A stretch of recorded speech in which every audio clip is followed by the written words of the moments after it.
8। निर्णय। टालमटोल पर विजय हासिल करना।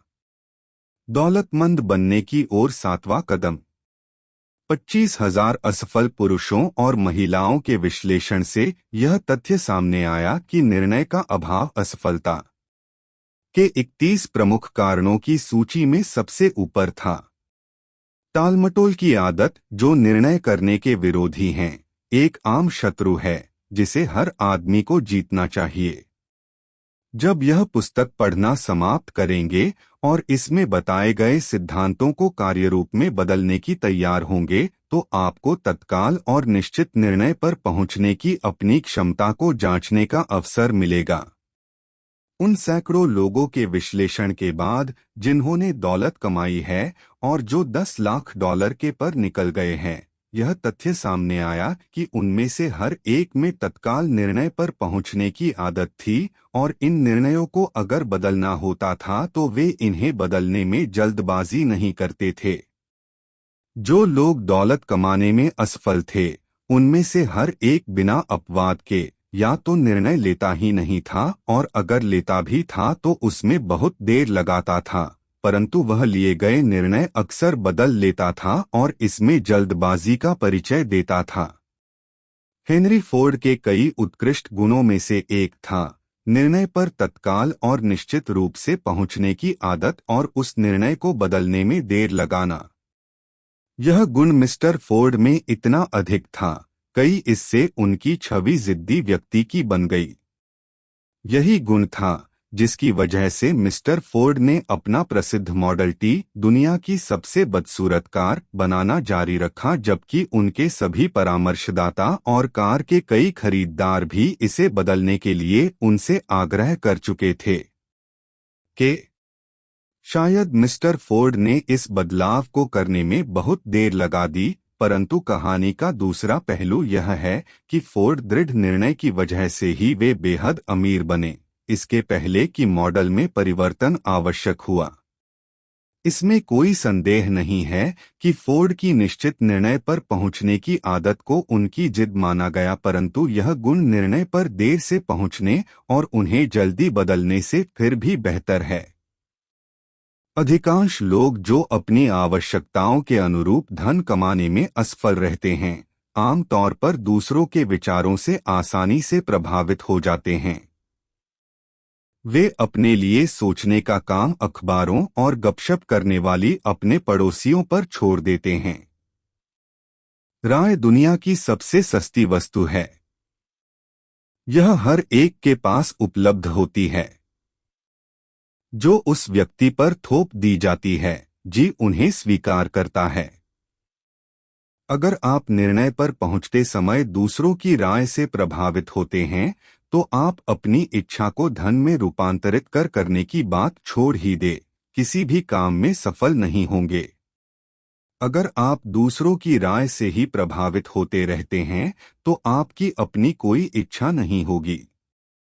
जब आप यहाँ पर बताए गए सिद्धांतों को कार्य रूप में बदलना शुरू करें, तो अपने खुद ब खुद के निर्णयों पर पहुँचें और उनका अनुसरण करके अपने परामर्शदाता स्वयं बने।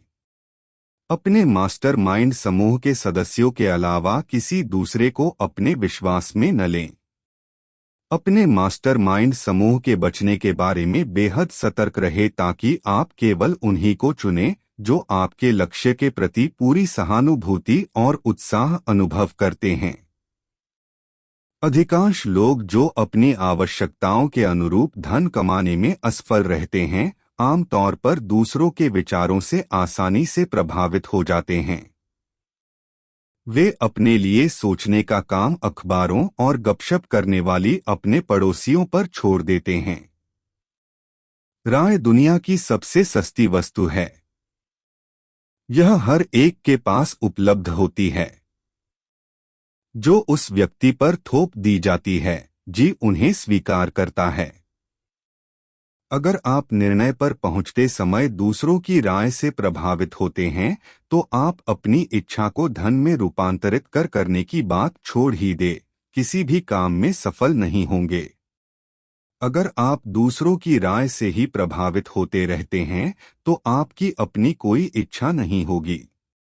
जब आप यहाँ पर बताए गए सिद्धांतों को कार्य रूप में बदलना शुरू करें तो अपने खुद ब खुद के निर्णयों पर पहुँचें और उनका अनुसरण करके अपने परामर्शदाता स्वयं बने।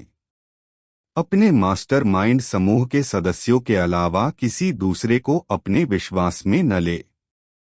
अपने मास्टरमाइंड समूह के बचने के बारे में बेहद सतर्क रहें ताकि आप केवल उन्हीं को चुनें जो आपके लक्ष्य के प्रति पूरी सहानुभूति और उत्साह अनुभव करते हैं। यह भी याद रखें कि जब भी आप किसी ऐसे आदमी के सामने अपना मुंह खोलते हैं जिसमें ज्ञान की प्रचुरता है तो आप उस व्यक्ति के सामने अपने ज्ञान के पूरे स्टॉक या उसके अभाव को प्रदर्शित करते हैं। वास्तविक ज्ञान आम तौर पर विनम्रता और मौन के द्वारा झलकता है। इस तथ्य को भी दिमाग में रखें कि आप जिस भी व्यक्ति से जूझते हैं वह भी आपकी ही तरह पैसे कमाने के अवसर तलाश रहा है। अगर आप अपनी योजनाओं के बारे में अधिक खुलकर बातें करेंगे तो आपको यह जानकर आश्चर्य होगा कि सामने वाले आदमी ने आपसे पहले ही आपके लक्ष्य को कार्यरूप में परिवर्तित कर लिया है जिसकी योजनाओं के बारे में आपने मूर्खतावश बड़बोलापन दिखाया था। रखें। आपका सबसे पहला निर्णय यह होना चाहिए कि आप अपना मुहर बंद रखें और आपने कान एवं आँख खुले। इस सलाह का पालन करने की याद दिलाने के लिए यह उपयोगी होगा। यदि आप नीचे दिए गए सूत्र वाक्य को बड़े अक्षरों में लिख लें और किसी ऐसी जगह रख दें जहां आप इसे हर रोज देख सके, दुनिया को बताएं कि आप क्या करना चाहते हैं, पहले इसे करके दिखा दे। थी इसे दूसरे तरीके से कहा जाए तो शब्द नहीं बल्कि कर्म प्रधान होता है। एक निर्णय पर स्वतंत्र और मृत्यु निर्भर। निर्णयों का महत्व उस साहस पर निर्भर करता है जो उन्हें लेने के लिए जरूरी होता है। महान निर्णय जो आगे चलकर सभ्यता के आधार स्तंभ बने बहुत जोखिम भरे निर्णय थे जिसमें मृत्यु का खतरा भी शामिल था। दासों को मुक्त करने का लिंकों का प्रसिद्ध निर्णय जिसने अमेरिका के अश्वेत लोगों को स्वतंत्रता दी, यह जानते बूझते लिया गया था कि इस काम के बाद हजारों दोस्त और राजनैतिक समर्थक उसके विरोधी बन जाएंगे। अपने व्यक्तिगत विश्वास के बारे में समझौता करने के बजाय जहर भरा प्याला पीने की सुकरात का निर्णय एक साहसिक निर्णय था। इससे उन्होंने समय के रुख को 1000 साल बाद की तरफ मोड़ दिया और उन लोगों के विचार और शब्दों की स्वतंत्रता का अधिकार दिलवाया जो तब पैदा भी नहीं हुए थे। जब जनरल रॉबर्ट ई ली यूनियन के साथ दोराहे पर आए और उन्होंने दक्षिण का समर्थन करने का निर्णय किया तो उनका निर्णय भी एक साहसिक निर्णय था क्योंकि वे अच्छी तरह जानते थे कि बहुत से लोगों की मृत्यु होगी और इसमें उनकी जान भी जा सकती है। एक निर्णय पर स्वतंत्र और मृत्यु निर्भर थी। अब तक का सबसे महान निर्णय फिलाडेल्फिया में 4 जुलाई 1776 को लिया गया, जब 56 लोगों ने एक दस्तावेज पर अपने नाम लिखकर हस्ताक्षर किए और वे जानते थे कि इससे या तो सारे अमेरिकी लोग स्वतंत्र हो जाएंगे या फिर ये सभी 56 लोग फांसी के फंदों पर लटक जाएंगे। आपने इस प्रसिद्ध दस्तावेज के बारे में सुना होगा, परंतु आप शायद इससे व्यक्तिगत उपलब्धि का महान सबक सीखना भूल गए होंगे जो यह इतने सीधे ढंग से सिखाता है। हम सभी को उस महत्वपूर्ण निर्णय की तारीख याद है, परंतु हम में से बहुत कम लोगों को यह एहसास है कि यह निर्णय लेने में कितने साहस की जरूरत थी। हमें अपना इतिहास याद है क्योंकि यह हमें पढ़ाया जाता है। हमें तारीखें याद है, लड़ने वाले योद्धाओं के नाम याद है, हम वैली फोर्ज और यॉर्क टाउन याद है, हमें जॉर्ज वाशिंगटन और लॉर्ड कॉर्नवालिस याद है, परंतु हमें इन नामों, तिथियों और स्थानों के पीछे उस वास्तविक शक्तियों के बारे में बहुत कम पता है जिसने हमारी स्वतंत्रता सुनिश्चित की, और यह यॉर्क टाउन में वाशिंगटन की सेनाओं के पहुंचने से काफी पहले ही हो गया था। इसे ट्रेजेडी ही कहा जाना चाहिए कि इतिहास के लेखकों ने पूरी तरह से उस महान शक्ति का उल्लेख नहीं किया जिसने इस देश को जन्म दिया, इसे स्वतंत्रता दी और दुनिया के सभी देशों के सामने स्वतंत्रता के नए मानक स्थापित किए। मैं इसे ट्रेजेडी मानता हूं क्योंकि यही वह शक्ति है जिसका प्रयोग व्यक्ति जीवन में कठिनाइयों और बढ़ावों पर करने में करता है और जीवन को मांगी गई कीमत चुकाने को विवश करता है। हम सनखसी में उन घटनाओं की ओर देखें जिन्होंने इस शक्ति को जन्म दिया। कहानी बॉस्टन में 5 मार्च 1770 की घटना से शुरू होती है। ब्रिटेन के सिपाही सड़कों पर गश्त लगा रहे थे और अपनी उपस्थिति में नागरिकों को खुलकर धमकी दे रहे थे। औपनिवेशक लोग अपने बीच में मार्च कर रहे हैं, हथियारबंद सैनिकों से चिढ़ गए। उन्होंने अपनी चिढ़ को खुलकर अभिव्यक्त करना शुरू किया और गश्त लगा रहे सैनिकों पर पत्थर और नारे बरसाए जब तक कि उनके नायक ने यह आदेश नहीं दिया, संगीने तान लो, हमला बोल दो। युद्ध शुरू हो गया। इसमें कई लोग मारे गए और बहुत से लोग घायल हुए। इस घटना से इतना विद्वेष फैला कि प्रांतीय सभा, जिसमें प्रख्यात औपनिवेशक लोग थे, ने निश्चित एक्शन लेने के उद्देश्य से एक मीटिंग बुलाई। उस सभा के 2 सदस्य जॉन हैनकॉक और सैमुअल एडम्स थे।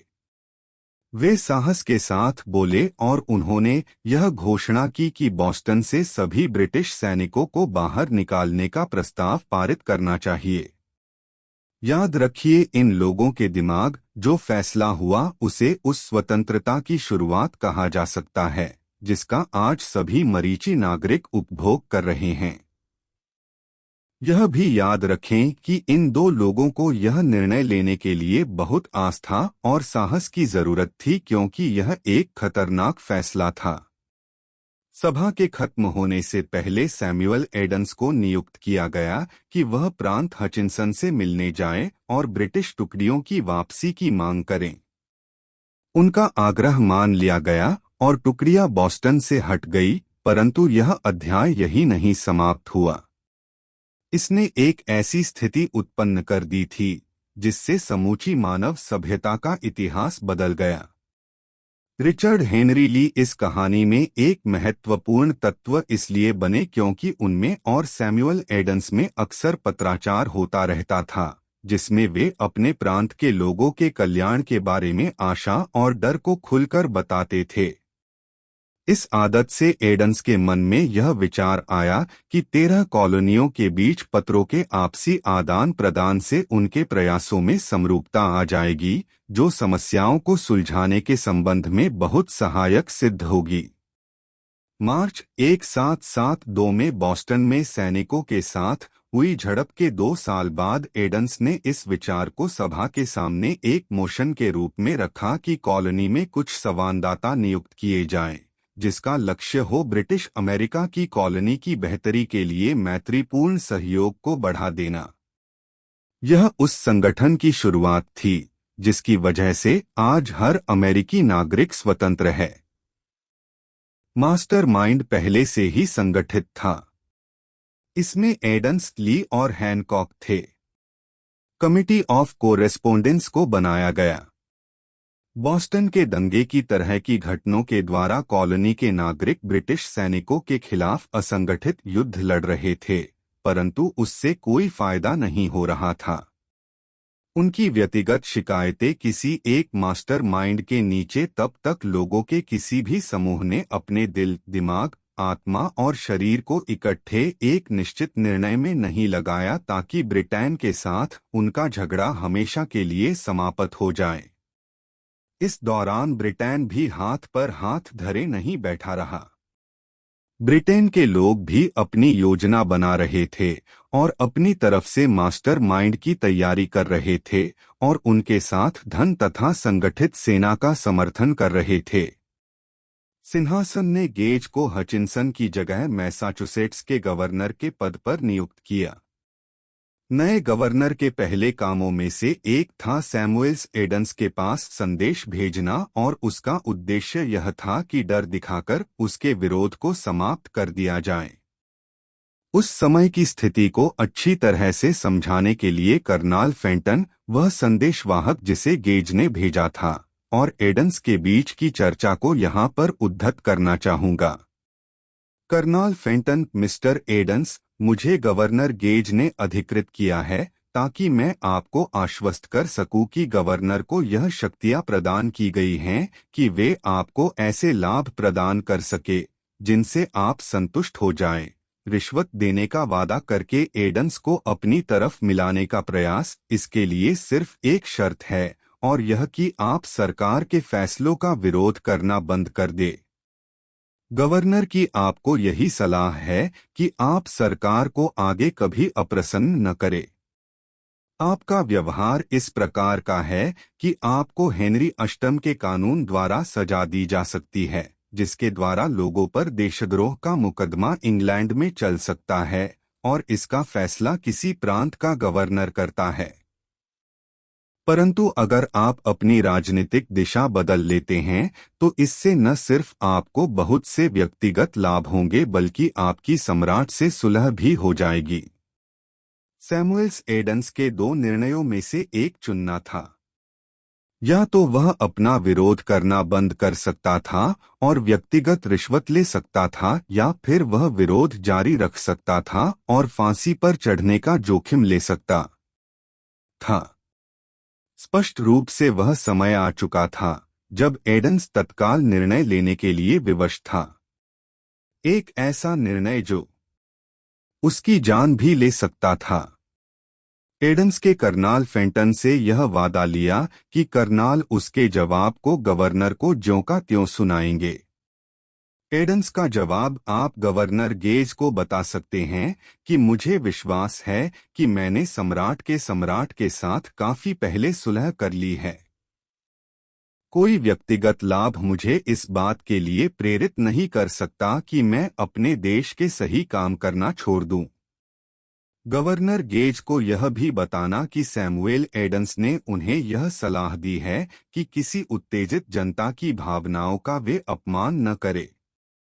जब गवर्नर गेज को एडन्स का यह तीखा जवाब मिला तो वे गुस्से से भर गए और उन्होंने एक घोषणा पत्र जारी किया। मैं यहाँ गवर्नर होने के नाते उन सभी व्यक्तियों को क्षमादान देने का प्रस्ताव रखता हूँ और उसका वादा करता हूँ जो तत्काल अपने हथियार डाल देंगे और शांतिप्रिय जनता के कर्तव्यों पर लौट जाएंगे। परंतु सैमुएल्स एडन्स और जॉन हैनकॉक को इस क्षमा का लाभ नहीं मिलेगा, जिनके अपराध इतने देशद्रोही प्रकृति के हैं कि उनके प्रति दंड के अतिरिक्त कोई और कदम नहीं उठाया जा सकता। एडन्स और हैनकॉक अब बुरी तरह फंस चुके थे। क्रुद्ध गवर्नर ने इन दोनों व्यक्तियों को एक और निर्णय लेने पर विवश कर था जो उतना ही खतरनाक था। उन्होंने अपने प्रबल समर्थकों की एक रहस्यमयी मीटिंग जल्दी बुलाई। मीटिंग में सब लोगों के आ जाने के बाद एडन्स ने दरवाजे पर ताला लगा दिया और उसकी चाबी अपनी जेब में रख ली और सभी उपस्थित लोगों को यह जानकारी दी कि यह अनिवार्य है कि कॉलोनीज की कांग्रेस गठित करें और कोई व्यक्ति तब तक कमर न छोड़े जब तक कि कांग्रेस के बारे में वे लोग किसी निर्णय पर न पहुंच जाएं। बहुत रोमांचक माहौल था। कुछ ने इस तरह क्रांतिकारी कदम के संभावित परिणामों को तौला। कुछ गवर्नर की अवहेलना करते हुए इतने निश्चित निर्णय पर पहुंचने की समझदारी पर गंभीर शंका व्यक्त की। उस कमरे में दो लोग बंद थे जिन्हें डर छू भी नहीं गया था। वे लोग असफलता की संभावना के प्रति अंधे थे, हैनकॉक और एडन्स। उनके मन के प्रभाव से दूसरे लोग भी इस बात पर सहमत हो गए कि कॉरेस्पोंडेंस कमेटी के द्वारा इस तरह की व्यवस्था की जाए कि पहली कॉन्टिनेंटल की मीटिंग फिलाडेल्फिया में 5 सितंबर 1174 को आयोजित किया जाए। नई कांग्रेस की पहली बैठक के पहले एक और लीडर देश के दूसरे हिस्से में ब्रिटिश अमेरिका के अधिकारों पर संक्षिप्त दृष्टि प्रकाशित करने की कगार पर था। यह व्यक्ति था वर्जीनिया प्रांत का थॉमस जेफरसन, जिसके लॉर्ड डामोर वर्जीनिया में सरकार के प्रतिनिधि से संबंध उतने ही तनावपूर्ण थे जितने हैनकॉक और एस के अपने गवर्नर से थे। उनके प्रसिद्ध अधिकारों की संक्षेपिका के प्रकाशित होने के कुछ ही समय बाद जेफरसन को यह जानकारों दी गई कि उन पर सम्राट के विरोध में द्रोह करने के लिए मुकदमा चलाया जा सकता है। इस धमकी से प्रेरित होकर जेफरसन के सहयोगी पैट्रिक हेनरी ने साहस के साथ अपने दिल की बात कही और उन्होंने अपनी बात को जिस वाक्य से समाप्त किया वह हमेशा याद रखा जाएगा, अगर यह देशद्रोह है तो फिर आप जितने आरोप लगाने हो लगा ले। इस तरह के लोग कॉलोनियों के भविष्य पर गंभीर सोच विचार करते हुए बैठे थे, जिनके पास न तो शक्ति थी, न ही सत्ता, न ही सैनिक बल और न ही पैसा। इन्हीं लोगों के कारण पहली कांस्टेबल कांग्रेस शुरू हुई और 2 साल तक रुक रुक कर चलती रही। फिर 7 जून 1776 को रिचर्ड हेनरी ली उठे और उन्होंने अध्यक्ष को संबोधित करते हुए सभा के सामने प्रस्ताव रखा। महोदय, मैं यह प्रस्ताव रखना चाहता हूं कि यूनाइटेड कॉलोनियां स्वतंत्र और आज़ाद राज्य है जिसका उन्हें अधिकार है और उन्हें ब्रिटिश साम्राज्य से अपनी दास्तां के बंधन तोड़ लेने चाहिए और ग्रेट ब्रिटेन से सारे राजनीतिक संबंध पूरी तरह से समाप्त कर लेने चाहिए। गया। अंत में ये के सनसनीखेज प्रस्ताव पर गर्म हुई बहस और यह इतनी लंबी चली कि उसका धैर्य जवाब कई दिनों की बहस के बाद वह फिर से फर्श पर आया और स्पष्ट और दृढ़ आवाज में बोला, अध्यक्ष महोदय, हम कई दिनों से इस विषय पर चर्चा कर रहे हैं। यही एकमात्र रास्ता है जिस पर हम चल सकते हैं। फिर हम और ज्यादा विलंब क्यों कर रहे हैं? बहस में समय क्यों गंवाया जाए? इस सुखद दिन अमेरिकन गणराज्य का जन्म हो जाने दे, उसे उठ खड़ा होने दे और हमारा यह राज्य विनाश और विजय पर आधारित नहीं होगा बल्कि इसके माध्यम से तो शांति और कानून के राज्य की पुनर्स्थापना होगी। इससे पहले कि उनके प्रस्ताव पर अंतिम वोटिंग हो, ली को वर्जीनिया वापस लौटना पड़ा क्योंकि उनके परिवार में गंभीर बीमारी हो गई थी, परंतु जाने से पहले उन्होंने इस काम का बीड़ा अपने मित्र जेफरसन के हाथों में सौंपा, जिसने तब तक संघर्ष करने का वादा किया जब तक कि सकारात्मक एक्शन नहीं लिया जाता। उसके कुछ समय बाद कांग्रेस के प्रेसिडेंट हैनकॉक ने जेफरसन को स्वाधीनता का घोषणा पत्र तैयार करने वाली कमेटी का चेयरमैन बना दिया। कमेटी ने लंबे समय तक उस दस्तावेज को तैयार करने में कठोर मेहनत की जिसे कांग्रेस द्वारा स्वीकार कर लिए जाने का अर्थ यह था कि जो भी आदमी इस पर हस्ताक्षर करेगा वह एक तरह से अपने डेथ वारंट पर हस्ताक्षर करेगा। यदि कॉलोनियां ग्रेट ब्रिटेन के विरोध में युद्ध हार जाए, और युद्ध तो तय था। दस्तावेज तैयार हो गया और 28 जून को उसका मूल मसौदा कांग्रेस के सामने पढ़ा गया। कई दिनों तक इस पर विचार हुआ, इसमें संशोधन हुए और इसे सर्वसम्मत रूप दिया गया। जुलाई को थॉमस जेफरसन सभा के सामने खड़े हुए और उन्होंने निर्भीकता से कागज पर लिखा गया सबसे महत्वपूर्ण निर्णय पढ़ा। जब मानवीय घटनाओं की यात्रा में यह आवश्यक हो जाता है कि एक राष्ट्र दूसरे राष्ट्र के साथ राजनीतिक बंधनों को नष्ट कर ले और अपनी स्वतंत्रता की शक्तियों का उपभोग करते हुए अलग और समान दर्जा प्राप्त कर ले, जिसे प्रकृति के नियमों और ईश्वर ने प्रदान किया है, तो मानव जाति के विचारों के प्रति सम्मान की यह मांग होती है कि वे उन कारणों की घोषणा करें जिनसे वे अलगाव के लिए प्रेरित हुए। जब जेफरसन ने पूरा घोषणा पत्र पढ़ा तो उस पर वोटिंग हुई, उसे स्वीकार किया गया और उस पर 56 लोगों ने हस्ताक्षर किए, जिनमें से हर एक ने उस पर अपना नाम लिखने के निर्णय के साथ ही अपनी जिंदगी को दांव पर लगा दिया। उस निर्णय से एक ऐसा राष्ट्र अस्तित्व, निर्णय लेने के अधिकार की सौगात दी आया जिसने भविष्य में मानव जाति को हमेशा के लिए उन घटनाओं का विश्लेषण करें जिनकी बदौलत स्वाधीनता का घोषणापत्र तैयार हुआ और यह विश्वास करे कि यह राष्ट्र जो आज दुनिया के सभी देशों के बीच सम्मान का पात्र है और जो इतना शक्तिशाली है, उसे बनने का निर्णय 56 लोगों के मास्टरमाइंड समूह ने लिया था। इस तथ्य को अच्छी तरह से जान ले कि उनके निर्णय ने वाशिंगटन की सेनाओं की सफलता को सुनिश्चित कर दिया था, क्योंकि उस निर्णय का भाव हर सैनिक के दिल में था जो युद्ध करने गया। जब इस तरह की आध्यात्मिक शक्ति आपके साथ होती है तो असफलता आपके पास भी नहीं फटक सकती है। यह भी समझ लें, व्यक्तिगत लाभ की दृष्टि से, कि जिसने इस देश को स्वतंत्रता दी यह वही शक्ति है जिसका प्रयोग हर उस व्यक्ति को करना चाहिए जो खुद अपने निर्णय लेता है। यह शक्ति इस पुस्तक में बताए गए सिद्धांतों से आती है। स्वाधीनता के घोषणापत्र में इसे खोजना कठिन नहीं होगा। कम से कम 6 सिद्धांत तो आपको मिल ही जाएंगे: इच्छा, निर्णय, विश्वास, लगन, मास्टरमाइंड और सुव्यवस्थित योजना।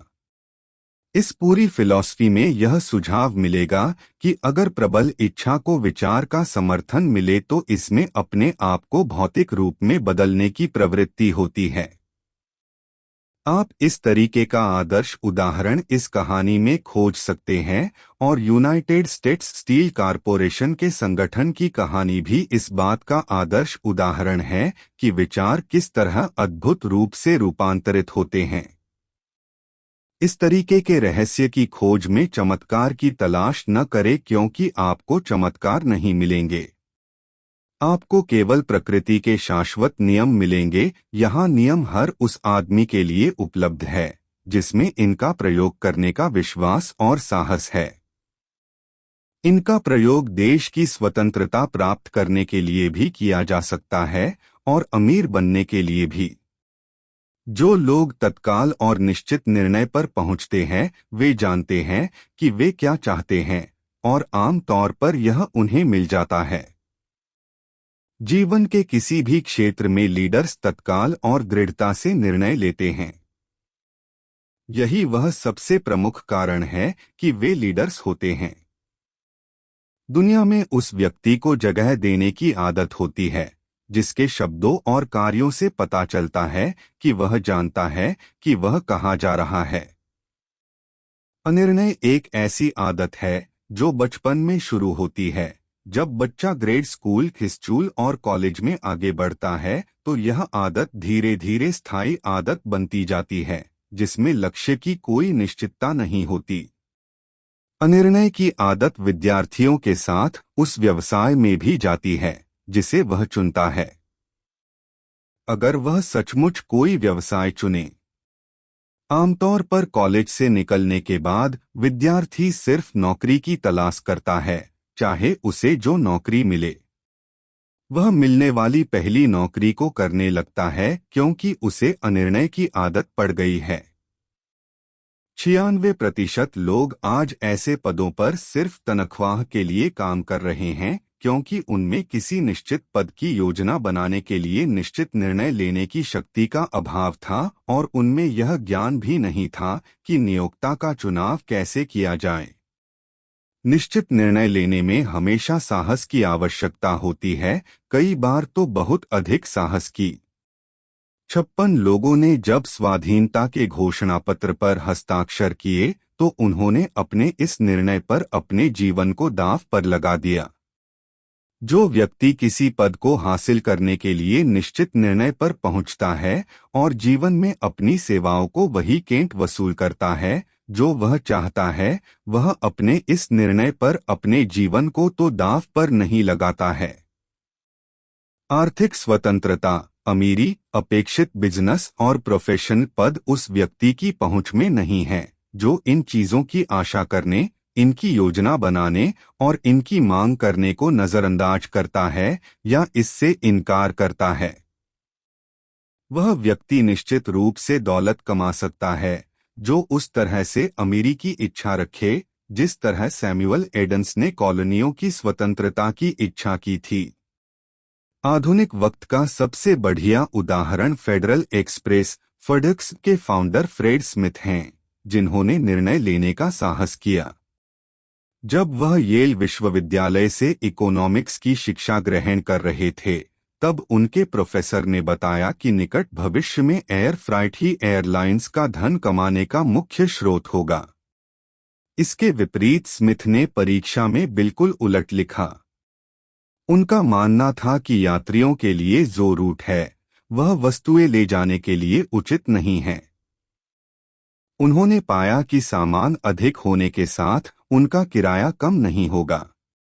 एयर फ्राइट तभी फायदेमंद हो सकता है जब संपूर्ण रूप से एक नया सिस्टम बनाया जाए जो बड़े शहरों के साथ छोटे शहरों तक भी पहुंच बना सके और किराया पैकेज के हिसाब से हो, न कि व्यक्तियों के लिए। प्रोफेसर को यह बात नागवार गुजरी और उन्होंने स्मिथ को बहुत कम अंक दिए। स्मिथ का सिद्धांत यह था कि सभी फ्राइट एयरलाइन अधिकांशतः रात में उड़नी चाहिए, जब सभी एयरपोर्ट में इतनी व्यस्तता न हो। तब वे अधिक प्राथमिकता वाले सामान को ले जाएंगे जिनके लिए डिलीवरी की रफ्तार किराया से अधिक जरूरी हो।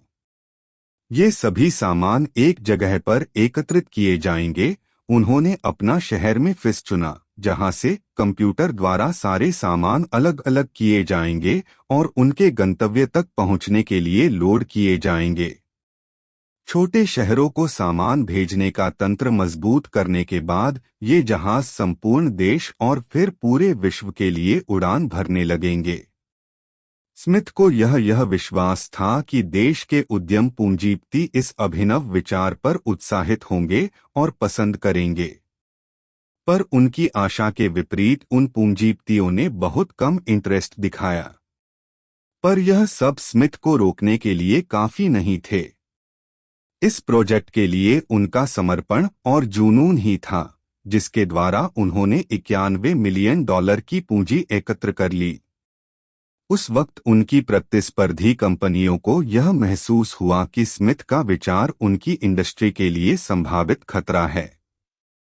सभी एयरलाइंस ने नागरिक वैमानिकी बोर्ड में स्मिथ की जरूरी अनुमति न मिलने के लिए भरसक कोशिश की। स्मिथ की टीम को वहां के संविधान में एक कमी नजर आई, जहां पेलोड 7,500 पाउंड से कम है, उन्हें कैब के अनुमति की आवश्यकता नहीं है। स्मिथ आगे बढ़े और उन्होंने कई छोटे जेट का निर्माण करवाया। उन्होंने अपना मुख्य ऑफिस मेम्फिस पर रखा और यह सर्विस देश के 75 शहरों के एयरपोर्ट में शुरू कर दी। फेडेक्स देश के विभिन्न भागों से सामान मेम्फिस में पहुंचाता, जहां उन्हें अलग किया जाता और तुरंत फिर से उनके गंतव्य में पहुंचाने के लिए रीशिप किया जाता। स्मिथ ने सभी वस्तुओं को पहुंचाने के लिए 24 घंटे का अपना टारगेट सेट किया और यह गोल लगभग हर बार पूरा किया। कठिन परिश्रम और इतने प्रयासों के बाद भी कंपनी को पहले 4 वर्षों में भारी नुकसान हुआ। यह नुकसान लाखों डॉलर का था। निवेशकों की इस बात की विशेष चिंता होने लगी थी। नुकसान के बावजूद निवेशकों ने स्मिथ को जिम्मेदार ठहराया, यहां तक कि उन्हें कंपनी से निकालने के बारे में भी विचार किया। परंतु स्मिथ का विश्वास नहीं डगमगाया। उसका साहस कभी कमजोर नहीं पड़ा। उन्होंने कई विशेषज्ञों को कंपनी में लिया और दिन रात काम पर जुट गए। अगले वर्ष फेडरल का राजस्व $75 मिलियन कर दिया, यानी $3.6 मिलियन का मुनाफा। फैक्स की प्रतिस्पर्धा वजह से चिट्ठियों और डॉक्यूमेंट्स के लिए फेडेक्स का उपयोग नहीं होता था। इसके सिवाय एक और प्रतिस्पर्धी थी, वह थी पोस्टल सर्विसेज, जो एक रात्रि और कम मूल्य में चिट्ठियां भेजती थी। इन सब के बावजूद स्मिथ ने नयापन और समर्पण जारी रखा, जिससे फेडरल वस्तुएं ले जाने के लिए निरंतर सुधार करता रहा। अध्याय 7 सुव्यवस्थित योजना में हर तरह की सर्विस के बारे में बताया गया है। किस तरह आप अपेक्षित, नियोक्ता और मनचाही सर्विस चुन सकते हैं। ये सुझाव तब तक कारगर नहीं साबित होंगे जब तक आप इन योजनाओं को एक्शन प्लान में नहीं ढालते हैं।